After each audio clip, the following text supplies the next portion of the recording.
Buenas noches, amigas, amigos. Buenas noches de domingo 22 de marzo del 2026. Un videoblog más de Acrisolándonos. Con ustedes, el ingeniero Saúl Conchas y un servidor Anastasio Conchas, trabajando en ese acrisolamiento, en esa purificación personal, una revolución personal en la superación, en la búsqueda de ser mejores, aunque sea poco a poco, aunque siempre estemos al principio del camino. Y si tú gustas, amiga, amigo, incorporarte al equipo, bienvenido, encantados de la vida por nuestra parte. Saludos, saludos para doña Chela Mares, que vende tamales, habían de ver qué sabrosos. Y tiene una de clientes y pues es nuestra amiga y nuestra proveedora de tamales. Casi normalmente los sábados es el día que le compramos. Saludos, doña Chela. Bien, tema de hoy, economía y cultura. Estamos pensando que vamos a cerrar hoy el ciclo de la economía. Porque pues como quiera ya vimos cuestiones básicas. No, nunca vamos a abarcar una materia tan extensa que es toda una ciencia y que nadie ha podido verle el principio y el fin porque evoluciona con los pueblos. Entonces, ahí está la economía siempre, siempre adaptándose a las necesidades de cada momento histórico.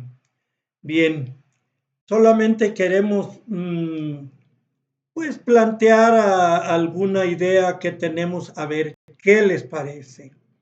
Fíjense, ya ven que hablamos en respecto de la economía en el mundo antiguo.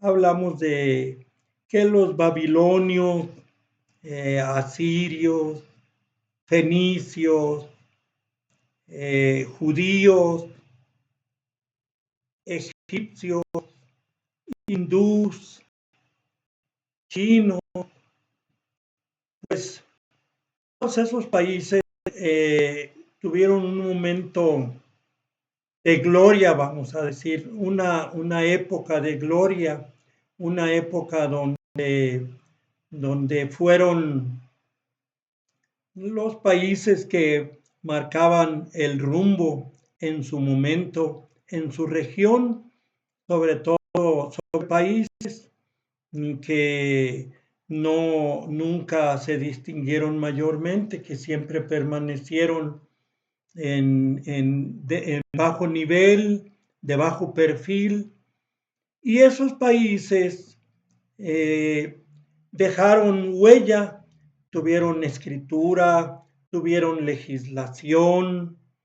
Recuerden el Código de Hammurabi que hablamos, que reguló el precio del ganado, hizo algunas regulaciones Hammurabi en Babilonia, Confucio en China, en fin, todos estos países, sobre todo, pues dejaron escritura, dejaron construcciones que denotan el grado de adelanto en el que llegaron a estar. Pero ya dijimos, la física es la madre de la filosofía, todo lo que sube, todo lo que es hegemónico en este caso, llega el momento en que ya no lo es. El Imperio Romano duró alrededor de 1500 años. Las gentes de su tiempo pensaban que iba a ser eterno y ya ven, no lo fue. En fin, y entonces esos países que fueron hegemónicos, económicamente estuvieron bastante bien de acuerdo a su tiempo cada quien, como todos y cada uno los países, las personas, vivimos de acuerdo a nuestro tiempo. Y y esos países nos legaron una historia y y esa historia nos sirve para la actualidad en todo momento, sobre todo para aprender que fueron hegemónicos económica, política, militarmente, y que dejaron una huella cultural esos países. Y después de ellos, pues vinieron los griegos. Los griegos también en su momento fueron los más poderosos en toda esa región, económicamente, militarmente, culturalmente.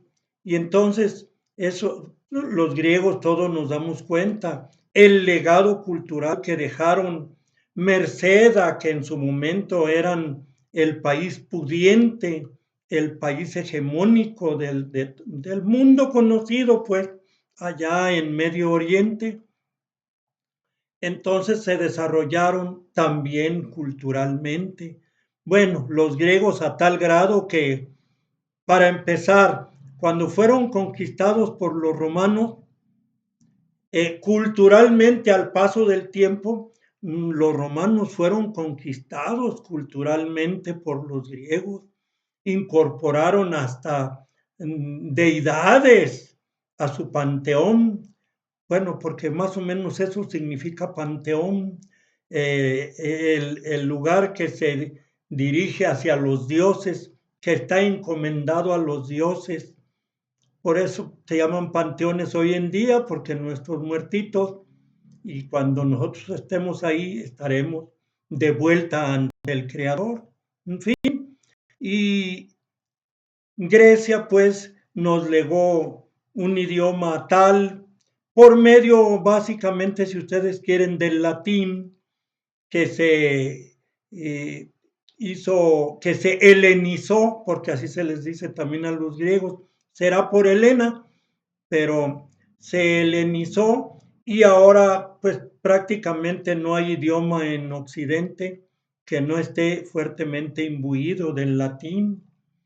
Luego, cuando en 1453, no tan exactamente, todo fue gradual, empezó la Edad Media, la Edad Oscura, con la economía localista, por cada señor feudal manejaba su economía en su feudo, en su señorío, era muy localista, estaba muy cerrada, las gentes vivían una especie de esclavitud que le llamaban servidumbre, y la gleba, vivían la gleba, que vivían forzosamente en la tierra donde habían nacido, no podían cambiar si el señor feudal no se los permitía, no podían cambiar de feudo, de señorío, y fue una época oscura culturalmente, no al 100% porque la Iglesia Católica se encargó, sobre todo en la cuestión conventual,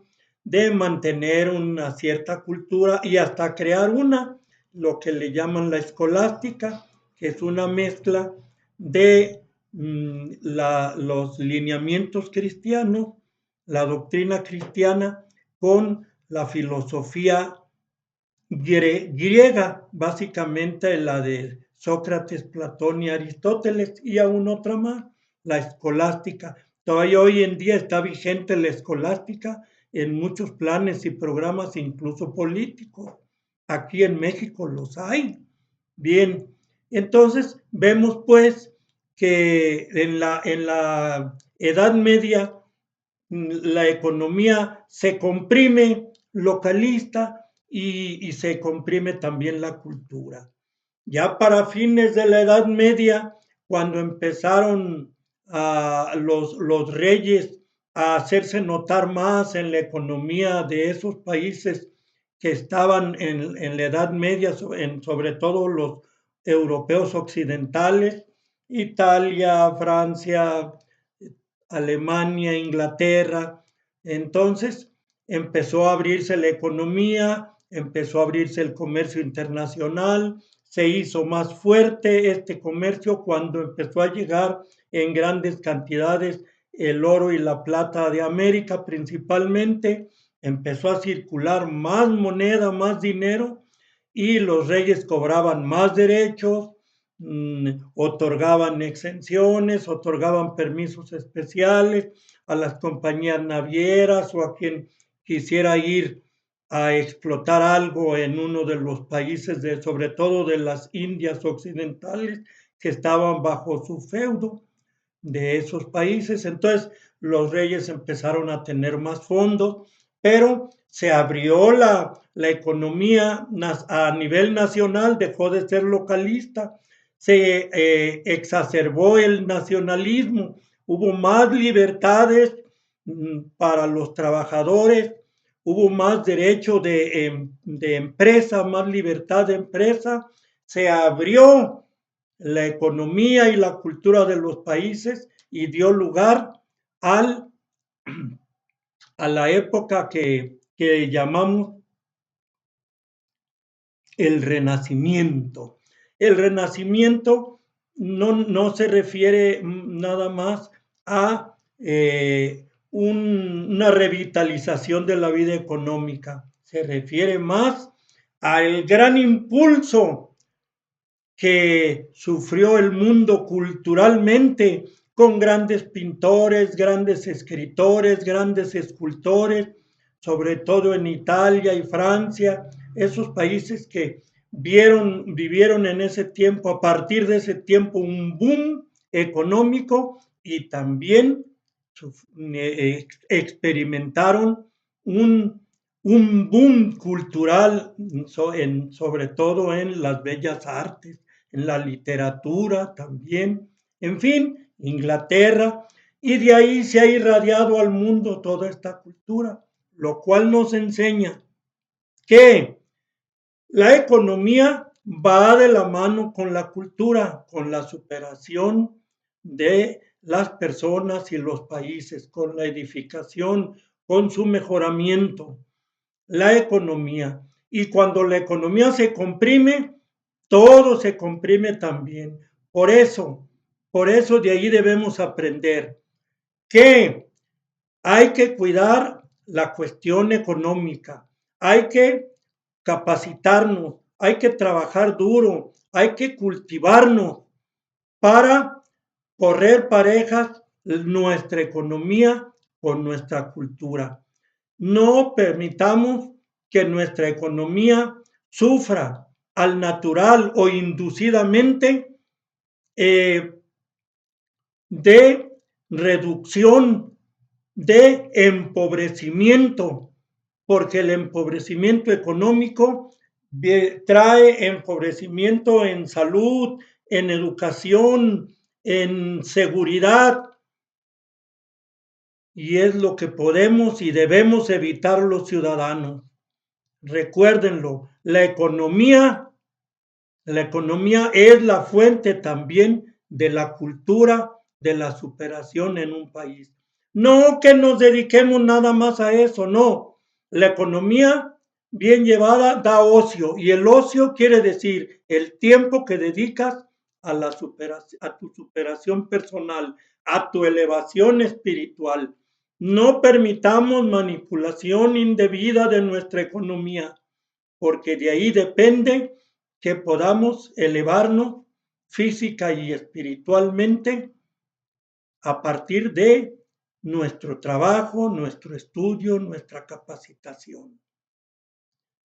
Enriquezcan esto, muchas gracias por su atención y hasta la próxima, amigas, amigos.